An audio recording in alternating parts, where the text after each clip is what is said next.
My parents didn't show up for my graduation. They simply skipped it.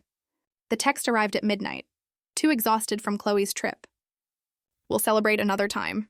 That another time never arrived.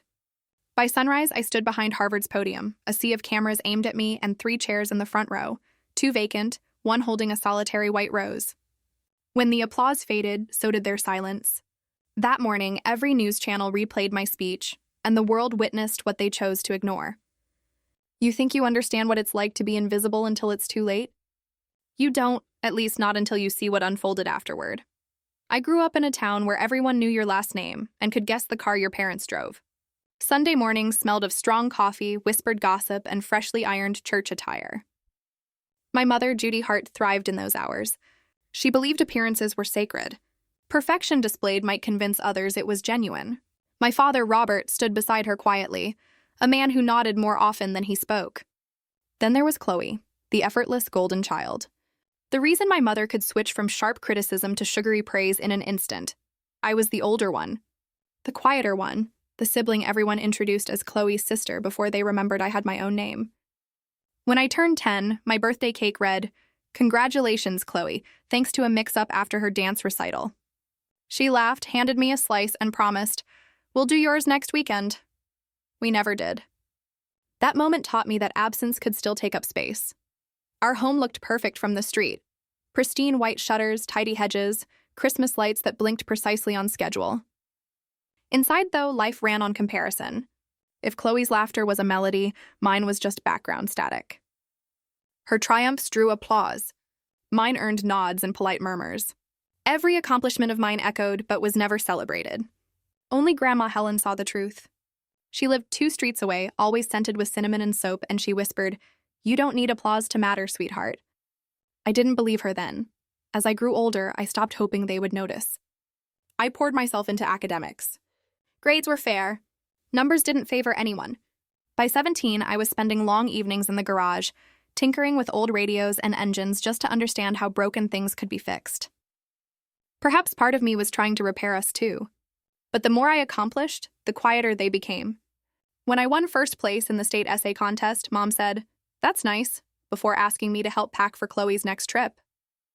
Dad gave a nod without looking up. That quiet, dismissive response, their silence, was where the fracture began. It's odd how one small, dismissive moment can ripple into a lifetime. Back then, I didn't realize that each "that's nice" and every empty chair was preparing me for something larger, something that would render their silence impossible. Harvard was a revelation. My small hometown never felt this alive, this brilliant, this unapologetically loud. For the first time, I didn't have to justify my existence.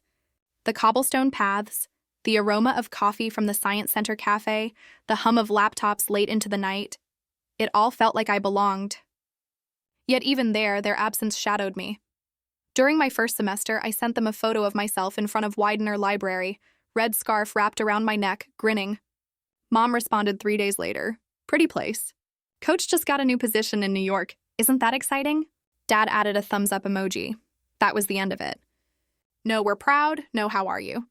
Just a reminder that I was still orbiting someone else's world, unseen. By my junior year, I stopped sending pictures. Achievements felt hollow when the people whose approval I craved most refused to notice. Yet, I kept moving forward. I earned a research assistant position under Dean Alvarez, a woman who valued meaningful work over prestige. She showed me that data wasn't just numbers on a page. It was lives translated into patterns. "You have a voice, Zoe," she said once.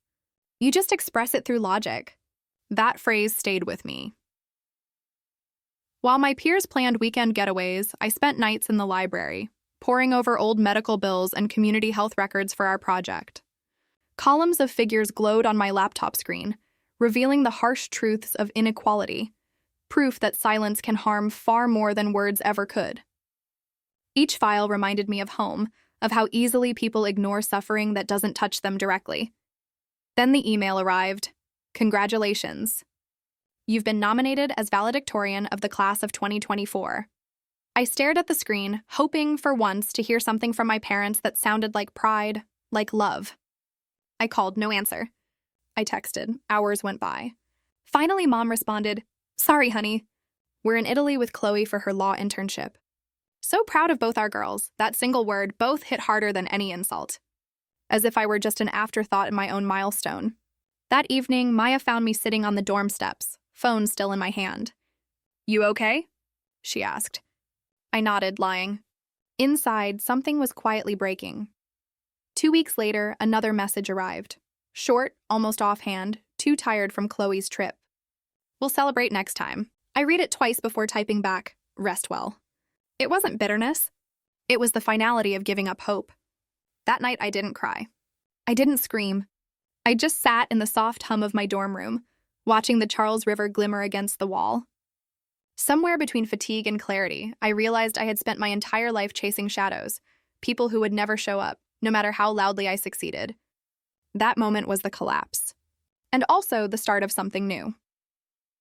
The next morning, I went to the commencement office and asked for 3 family seats. The woman behind the desk glanced at me.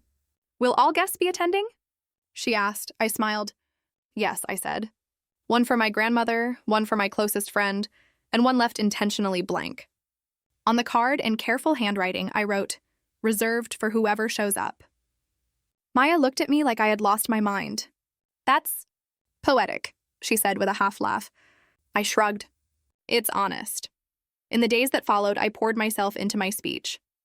I stayed in Widener Library until dawn, scribbling ideas across coffee-stained napkins and old notes. I didn't aim for perfection, I aimed for truth. I wrote for every student who juggled jobs while studying, for those who sat alone in empty dorms during the holidays, for anyone who learned that silence can be survival until it becomes strength. I wrote about how sometimes the people who should be cheering the loudest are the ones who taught you to perform without applause. When Dean Alvarez read my draft, she didn't speak at first. Then she looked up, her eyes bright. "You know this isn't just a speech," she said. "It's a reckoning." By the time graduation week arrived, the campus was alive with goodbyes and celebration. Students posed beneath the arches, parents carried bouquets and cameras, laughter and chatter filling the air. I kept my head down, my speech folded neatly in its folder. Grandma Helen arrived the night before, her pale blue coat faintly scented with lavender. She took my hands gently. "You don't have to prove anything, Zoe, just speak," she said. That morning, the text still glowed on my phone, the words too tired pressing against the screen like a bruise. I didn't delete it. I wanted to hold on to the memory of exactly what silence had felt like. I dressed carefully, pinned my tassel, and walked across the yard with the 2 people who had never let me feel alone, Grandma and Maya. Between them, the 3rd chair waited, crowned with a single white rose. The stage was set. So was I. The sunlight was sharp that morning, almost painfully bright against the ache beneath my ribs. Bells from Memorial Church rolled across the yard, low and steady, like distant thunder. Rows of crimson gowns shimmered under the light, tassels swaying, cameras flashing. Families hugged, waved, and called names, filling the air with a sense of hope. Lilacs mingled with the scent of new beginnings. I found my seat on the stage, heart steady but heavy. From up here, Harvard Yard stretched endlessly, a sea of faces, parents craning to spot their children. Silence used to feel like punishment, I said. But now I understand it was preparation. Because when no one shows up for you, you learn how to show up for others. For a brief moment, the microphone captured a slight tremor in my voice. I let it linger. Truth doesn't need to sound flawless. When I reached the final line, "May we never leave the next seat empty for those who come after us," applause began quietly, then swelled until it roared across the yard. Students stood, professors rose. The orchestra lifted their violins, soaring like wings. I looked back at the front row. Grandma stood, hands clasped to her chest. Maya's tears flowed freely now, her camera forgotten in her lap. And the empty chair, steadfast and silent, caught the sunlight. The white rose swayed gently like a small flag of surrender. It wasn't revenge. It was freedom. The ceremony blurred after that, the caps tossed into the air, laughter ringing, flashes sparkling like distant stars, but the moment stayed frozen in my memory, golden and unshakable. The photograph that later went viral caught me at the podium, sunlight casting a glow across my face, a single empty chair and a lone rose in the frame. By the time I arrived at the reception hall, my phone was buzzing relentlessly. Notifications piled up faster than I could follow. Tags, shares, headlines. Harvard valedictorian gives viral speech on absence and resilience. The empty chair that spoke to the world. I scrolled once, twice, then froze when the screen lit up with the one name I hadn't saved but could never forget. Mom. Then Dad. Then Chloe. Calls and messages came flooding in. Mom, why didn't you warn us? Everyone's asking why we weren't there. Dad, it looks like you abandoned me. Chloe, thanks for making us look like the villains. Congrats, I guess. For a moment, I just stared, my phone vibrating under my hand. Then I muted it and placed it face down on the table. Across from me, Maya sat quietly. She didn't speak, but her eyes asked everything. I shook my head. They had already said enough. That night, back in my apartment, city lights shimmered against the window. Grandma sat on the couch, newspaper open, the viral photo already on the front page. You didn't embarrass them, she said softly. You revealed them. Her words sank deep into my chest. By morning, the story had gone national. My inbox overflowed. Students, strangers, journalists, even a TED curator asking if I'd consider expanding my speech. Hashtags trended, charge your empty chair, charge build your own seat. I didn't know whether to laugh or cry. Then another message appeared from Mom. We need to talk. This has gone too far. I stared at it, irony twisting in my gut. Now they wanted a conversation, now that the world was watching. Grandma glanced at me. Let them come to you, she said, so I did. I sent a single reply. Dinner tomorrow, Cambridge, no guests. 7:00 p.m., no explanations, no apologies. Just an invitation to confront what they had ignored for years. Of course, they arrived late. Hesitant knocks, the kind guilt disguises as politeness.